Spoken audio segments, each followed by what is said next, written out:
کچھ بندے ایسے ہیں جنہیں اللہ اپنے بندے کہتا ہے. بندے تو سارے ہی اللہ کے ہیں. جب سارے اللہ کے ہیں تو پھر میرا مالک پھر کیوں کہتا ہے کچھ بندے میرے بندے ہیں؟ میرا مالک ان میں سے خاص بندوں کا ذکر کرتا ہے، فرماتا ہے جن بندوں کے اندر یہ صفتیں پائی جائیں وہ حقیقت میں مجھ رب کے بندے ہیں. اولاد ہر باپ کی ہوتی ہے، ایک بیٹا ہو، 2 ہوں، 4 ہوں، 5 ہوں. باپ کی نظر میں اولاد ساری ایک ہی ہوتی ہے. لیکن کچھ بچے ایسے ہوتے ہیں جن کی صفات اتنی خاص ہوتی ہیں، جن صفتوں کی وجہ سے باپ کا انس ان سے بڑھ جاتا ہے. باپ کو ان سے پیار زیادہ ہونے لگتا ہے، ماں کو پیار زیادہ ہونے لگتا ہے.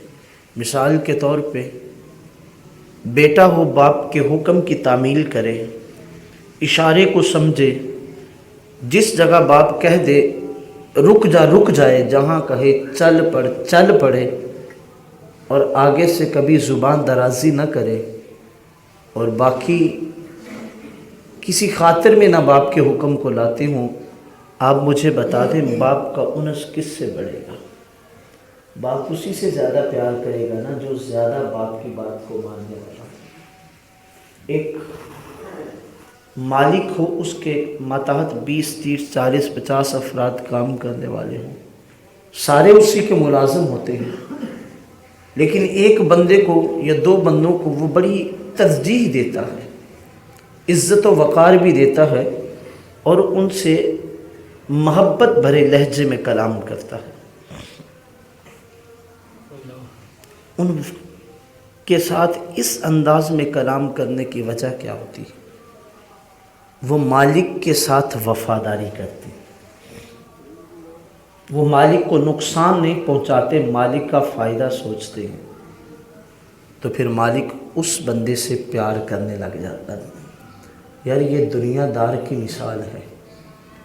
اگر دنیا میں کوئی کسی کے حکم کی تابعداری کرے، اس کے ساتھ وفا کرے، پیار کرے، تو وہ بندہ اس کے گن گانے لگتا ہے، وہ اس کا محبوب بندہ بن جاتا ہے.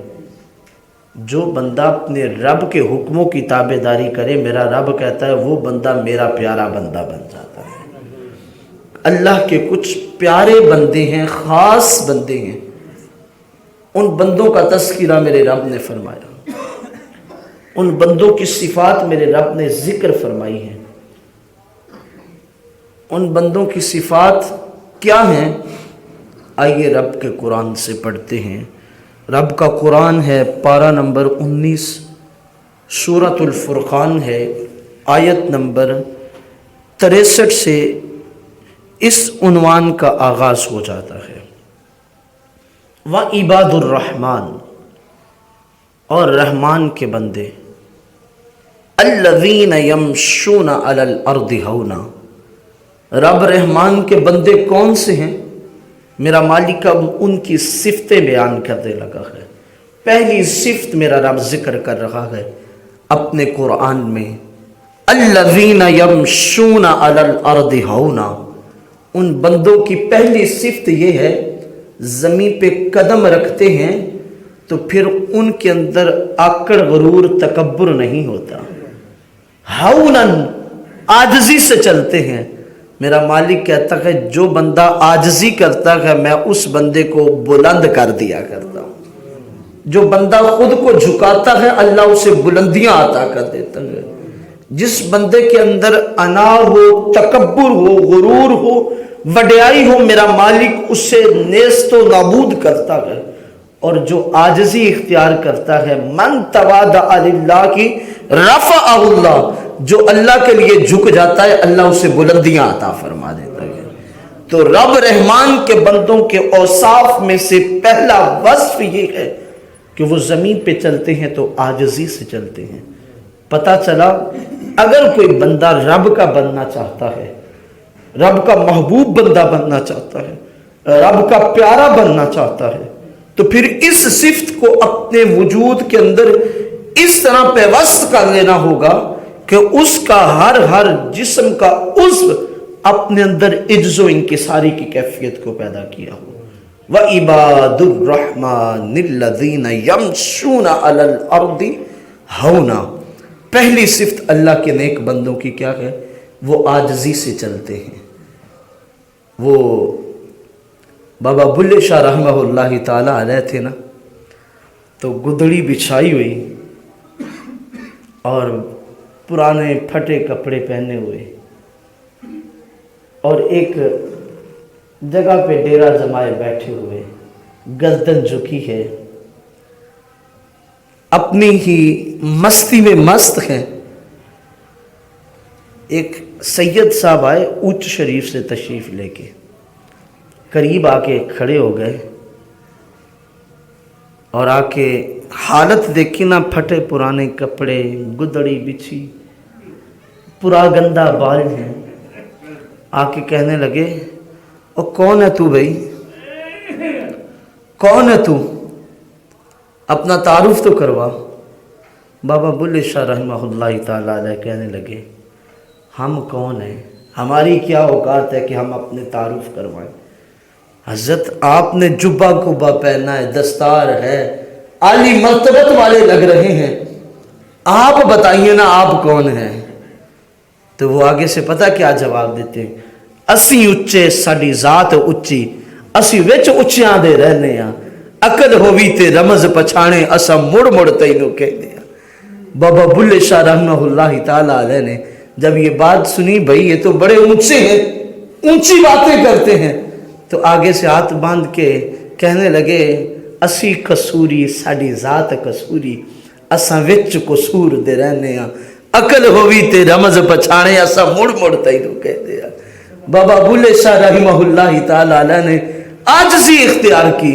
تاریخ شاہد ہے، تاریخ نے اونچ شریف سے آنے والے اس بزرگ کا نام نہیں لکھا، لیکن ہر عاشق کے دل پہ بابا بلے شاہ کی مہریں لگی ہوئی ہیں.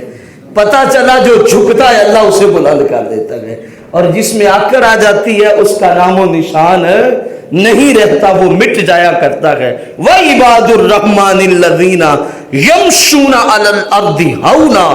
اے بندے اپنی زندگی اس انداز میں گزار کہ تیری زندگی عجز و انکساری کا پیکر ہو. جس بندے کے اندر عاجزی آ جاتی ہے، انکساری آ جاتی ہے، پھر وہ زمین پہ نہیں رہتا. رفعہ اللہ، اللہ اسے بلندیاں عطا فرما دیتا ہے. اس بندے کے لیے وقار ہوتے ہیں.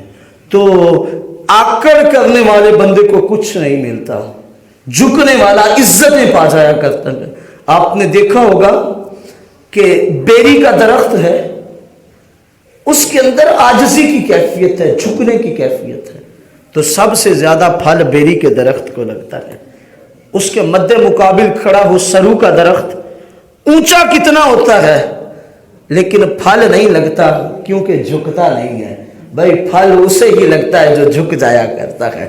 نہاد شاخ پر میوہ سر بر زمین، ہمیشہ میوہ سے لدی ہوئی ٹہنی وہی ہوتی ہے جو جھکتی ہے، کیونکہ جھکنے سے ہی پھل لگا کرتا ہے.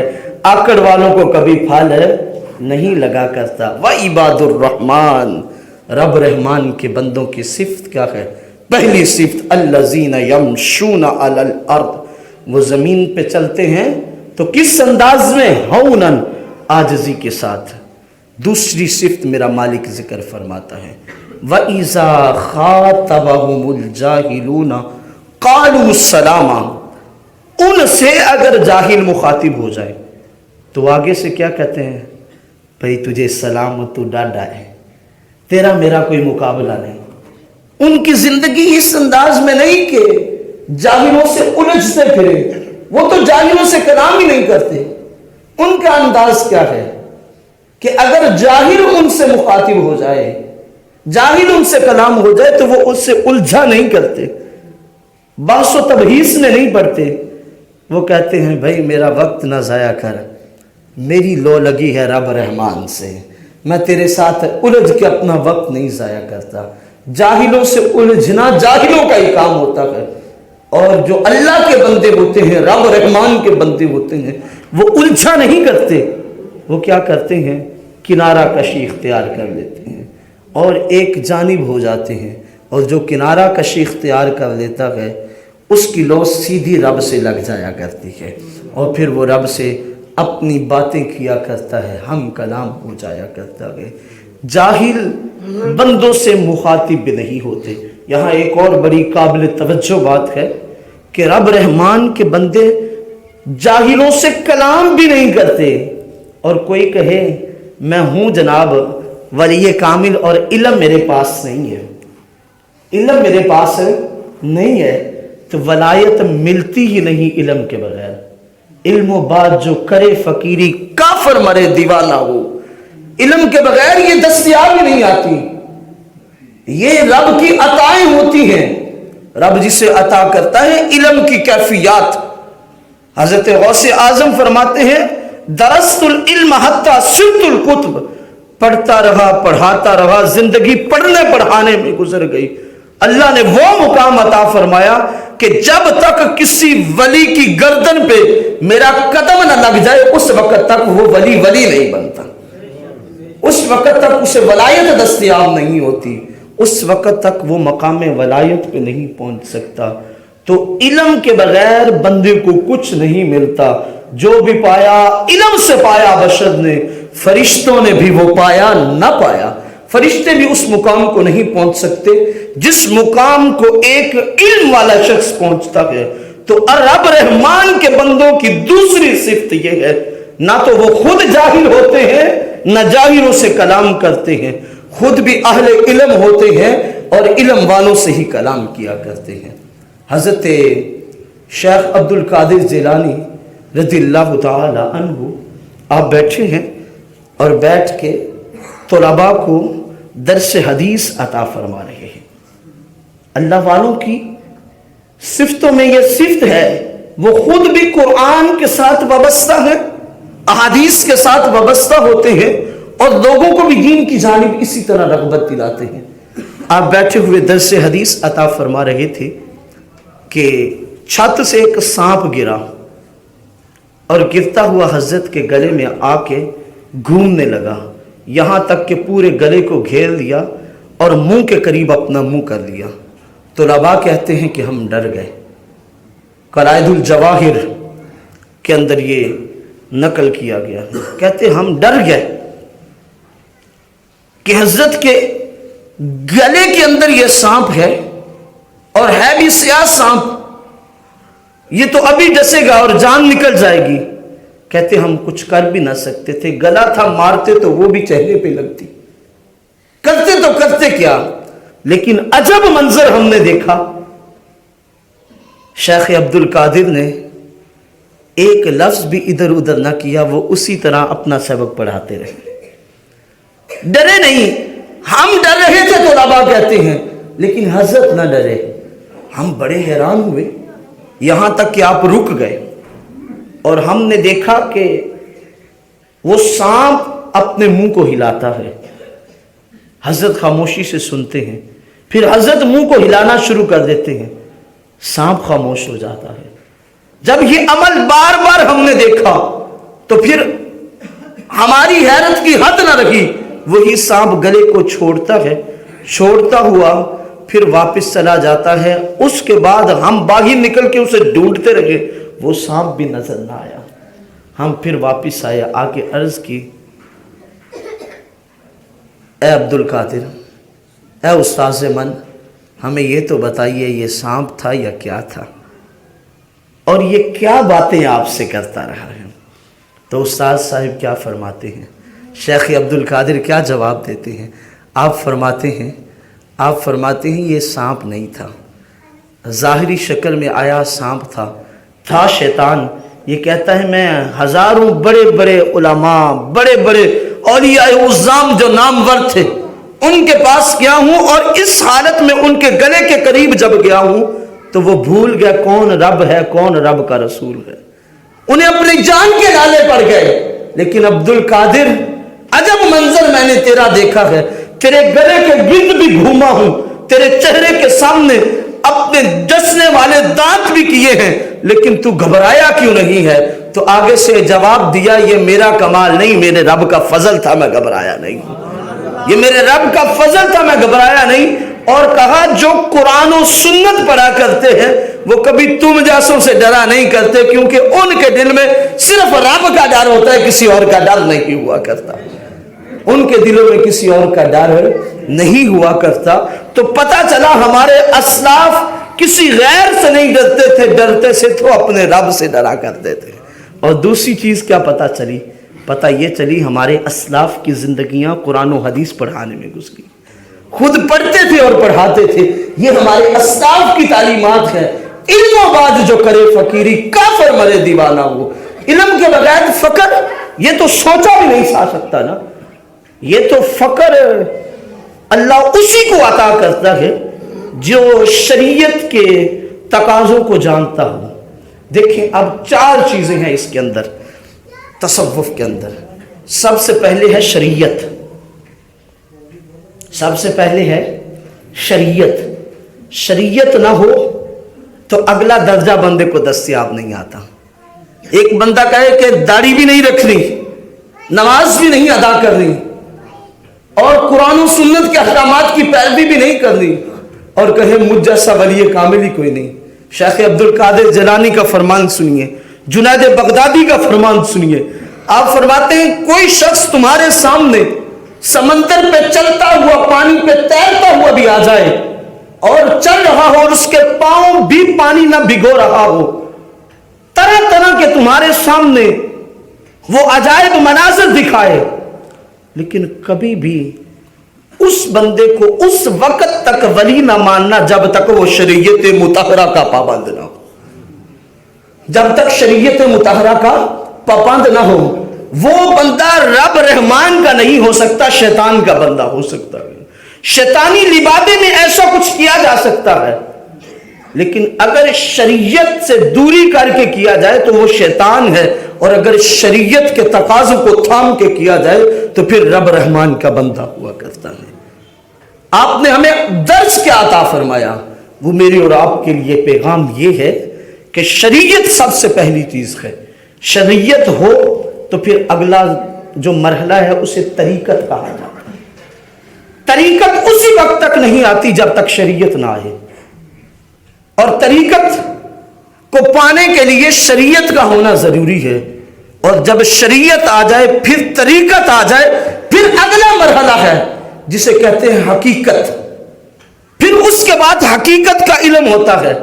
ہم تو حقیقت چھوڑ کے ہم تو مجاز سے بھی واقف نہیں ہیں، حقیقت تو دور کی باتیں ہیں۔ اور ہمارے مراتب کیا ہیں؟ ایک مرید ہو تو 15 کرامتیں بیٹھ کے بتاتا ہے، جی یہ فلاں کرامت ہے، فلاں کرامت ہے، فلاں کرامت ہے۔ شریعت کا ایک نام و نشان بھی نہیں ہوتا۔ نہ بابا، پہلے شریعت، پھر طریقت، پھر حقیقت۔ اور جس بندے کو یہ تینوں چیزیں حاصل ہو جائیں پھر معرفت حاصل ہوتی ہے۔ چوتھا مرحلہ معرفت ہے، اور جس کو معرفت ہو جاتی ہے، من عرف ربہ، من عرف نفسہ فقد عرف ربہ، پھر وہ اپنے من کو پہچان لیتا ہے۔ وفی انفسکم افلا تبصرون، یار تیرے اندر وسدا، میرا رب پھر اس کے من میں اس طرح بس جاتا ہے، یہاں تک کہ میرا رب فرماتا ہے تیری شہرت سے بھی بندے میں زیادہ قریب ہوں۔ یہ مقام اس وقت دستیاب ہوتا ہے جب بندہ پہلے شریعت، طریقت، حقیقت، معرفت، ان چاروں مناسب سے گزرتا ہوا، چلتا ہوا رب کی راہوں پہ آئے، تو پھر اس کا مقام یہ ہوتا ہے اللہ اکبر کر کے قیام میں کھڑا ہو جاتا ہے۔ اس وقت تک وہ سجدہ نہیں کرتا جب تک تمام حجابات دور ہو کے رب کا دیدار نہیں کر دیتا۔ یہ مقام پھر ملتا ہے۔ حدیث مبارکہ میرے حضور فرماتے ہیں تو نماز اس طرح پڑھ کہ تیرا رب تجھے دیکھ رہا ہے، تو رب کو دیکھ رہا ہے۔ پہلا جملہ کیا ہے؟ تو رب کو دیکھ رہا ہے۔ یہ نماز اس طرح پڑھ کہ تو رب کو دیکھ رہا ہے۔ بھلا رب کو دیکھا جا سکتا ہے؟ کوئی نہیں دیکھتا۔ کون دیکھتے ہیں؟ وہ دیکھتے ہیں جو شریعت کی سیڑھی پہ چڑھے، پھر طریقت کی سیڑھی پہ چڑھے، شریعت کو بھی اپنائیں، طریقت کو بھی اپنائیں، حقیقت کو بھی اپنائیں، معرفت کو بھی اپنائیں، ان تمام عناصر کو اپنی زندگی کا وتیرہ بنا لیں، اور پھر اس کے بعد کہے مولا اب کھڑا تیری بارگاہ میں ہو، اس وقت تک سجدہ نہیں کروں گا جب تک تو دیدار نہ کروا دے۔ میرا رب بھی پھر حجابات اٹھا کے دیدار کروا دیا کر۔ من عرف نفسہ فقد عرف ربہ، جس نے اپنے نفس کو پہچان لیا، اپنے آپ کو پہچان لیا، اس نے اپنے رب کو پہچان لیا۔ میرا رب تو بندے کی شاہ رگ سے بھی زیادہ قریب ہے۔ آؤ میرے رب کے ساتھ اگر وابستگی اختیار کرنی، رب کا قرب پانا ہے، وَعِبَادُ الرَّحْمَنِ الَّذِينَ يَمْشُونَ عَلَى الْأَرْضِ هَوْنًا۔ او بندے کیا کلام میرے رب کا ہے۔ پہلی صفت عاجزی، دوسری نہ جاہل ہو نہ جاہلوں سے کلام کریں، اور پھر آگے والا مقام کیا ہے؟ وَالَّذِينَ يَبِيتُونَ لِرَبِّهِمْ سُجَّدًا وَقِيَامًا۔ اپنی زندگی اس انداز میں گزارے، راتیں گزریں سجدوں کے اندر اور قیام کے اندر، نہ ان کے رات اور نہ دن دوسرے لوگوں کی طرح گزرتے ہوں، بلکہ ان کی راتیں اور دن کس طرح گزرتے ہوں؟ جیسے سیدہ طیبہ طاہرہ فاطمہ الزہرا رضی اللہ تعالی عنہا، آپ فرماتی ہیں سردیوں کی سخت راتیں ہوتی، میں نماز عشاء پڑھتی، حسنین کریمین کو سلا دیتی، رب کی بارگاہ میں کھڑی ہو جاتی، صبح اذان فجر ہو جاتی، میری 2 رکعت نماز مکمل نہ ہوتی، اور میں کہتی مولا کبھی تو کوئی اتنی لمبی رات بنا کہ تیری عبادت کا جی بھر کے میں تیری عبادت تو کر سکوں۔ والذین یبیتون لربہم سجدا وقیاما، ان کی راتیں اس انداز میں گزرتی ہیں۔ شیخ عبد القادر جیلانی کے متعلق ہے، آپ عشاء کے وضو کے ساتھ 40 سال تک نماز فجر ادا کرتے رہے۔ کیا ترتیب تھی اس میں؟ زندگی کے اتار چڑھاؤ ضرور ہوں گے، یہ نہیں کہ 40 سال ایک رات بھی آپ نے ایسی کوئی کیفیت نہیں۔ اس کا مطلب یہ ہوتا ہے تواتر کے ساتھ یہی ترتیب آپ کی رہی۔ اور الاکثر لحکم الکل، جو اکثر ہوتا ہے وہ کل کے حکم میں ہوا کرتا ہے۔ اس میں کثیر مراد ہوگی، بالترتیب یہ نہیں ہو سکتا کہ کوئی ناغہ نہ ہو، انسان ہے، بشر ہے، یعنی اکثر کو کل کے حکم میں لیا جاتا ہے۔ وجہ کیا تھی؟ وجہ یہ تھی عشاء پڑھتے رب کی بارگاہ میں کھڑے ہو جاتے، والذین یبیتون لربہم سجدا وقیاما، ساری رات قیام میں اور سجدوں میں کھڑے رہتے۔ رب رحمان کے بندوں کی صفت کیا ہے؟ ان کی راتیں رب کی یاد میں گزرتی ہیں، ان کے دن رب کی یاد میں گزرتے ہیں۔ اور آج کا نام نہاد ولی کامل اٹھ کے کہے جی بس اب میرے ہاتھ میں ہاتھ دے دیا، اب تجھے نمازوں کی ضرورت نہیں ہے، اب تجھے کسی کام کی ضرورت نہیں، بس کافی ہے، بس سال بعد نذرانہ پہنچا جایا کر۔ آج نام نہاد ان لوگوں نے سادہ نو انسانوں کو برباد کر دیا ہے۔ آج پیر کی نظر بندے کی جیب پہ ہوتی ہے، ایک وقت تھا جب پیر کی نظر جیب سے نیچے دل پہ ہوا کرتی تھی۔ اور بھائی اگر نظر جیب پہ رک جائے تو پھر نہ دینے والے کو کچھ ملتا ہے نہ لینے والے کو کچھ ملتا ہے، اور اگر نظر اس پردے سے ہٹ کے اس دل پہ پڑے جس دل کو میرے رب کا ٹھکانہ کہا جاتا ہے، تو پھر محبوب کو بھی مل جاتا ہے، محب کو بھی کچھ نہ کچھ مل جائے گا۔ اللہ والوں کے بندوں کی، اللہ کے بندوں کی صفت کیا ہے؟ اللہ والوں کی صفت کیا ہے؟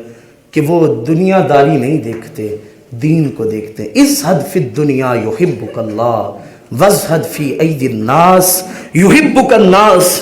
میرا مالک کے ساتھ قرب پانے کا اسلوب میرے محبوب عطا فرمائے۔ ازہد فی الدنیا یحبک اللہ، اگر جو چاہتا ہے نا کہ اللہ تجھ سے پیار کرے تو پھر کیا دنیا کو چھوڑ دے، دنیا کو جانب تو نظر کرنا چھوڑ دے، رب تجھ سے پیار کرنے کا۔ وازہد فی ایدی الناس یحبک الناس، اگر چاہتا ہے اللہ کی مخلوق تجھ سے پیار کرے تو پھر ترجمہ اس انداز میں کر لیں تو پھر یہ انداز کا لوگوں کی جیبوں کی جانب دیکھنا تو چھوڑ دے، لوگ تجھ سے پیار کرنے لگیں گے۔ جب نظریات صرف روپے پیسے تک جا کے رک جائیں تو پھر نہ دینے والے کو کچھ ملتا ہے نہ لینے والے کو کچھ ملا کرتا ہے۔ والذین یبیتون لربہم،